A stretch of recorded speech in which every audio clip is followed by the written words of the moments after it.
One of the hardest truths I had to face was honestly realizing that I had confused emotional chaos with love. For a long time, I honestly did believe that relationships were supposed to feel unstable, that jealousy was supposed to be there, that you were supposed to feel anxious and experience emotional highs and lows constantly, with just this tension always building up inside of your chest. And most importantly, an insatiable fear of losing that person involved in your life. I thought all of those things meant you cared deeply about somebody. But looking back now, I can see that I was operating from emotional wounds that I had never dealt with.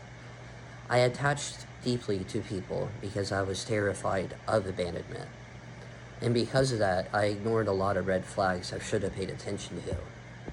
I over-explained myself, I overreacted emotionally, and I held on to situations longer than I should have. And I tried to force connections that clearly weren't healthy anymore.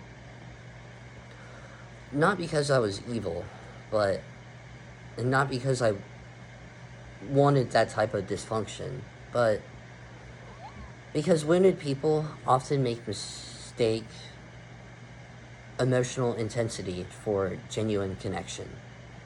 And when you don't fully value yourself yet, you tolerate things that slowly destroy your peace. That season of my life taught me something important. Love should not constantly leave you anxious, unstable, insecure, and emotionally exhausted. That's not love. That's dysfunction attachment wrapped up in strong emotions. Real love brings honesty, peace, trust, communication, and safety.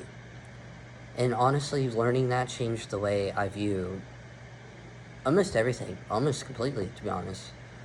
Because I had to stop asking, how do I keep this person? And start asking, is this relationship actually healthy for either one of us? And that shift in perspective forced me to mature emotionally in ways I, at the time, desperately needed. And I think a lot of people stay trapped in unhealthy cycles because nobody ever taught them the difference between love and emotional dependency. That's why I share these moments now. Not to blame anyone from my past, but to help someone else recognize patterns before they lose themselves inside of them.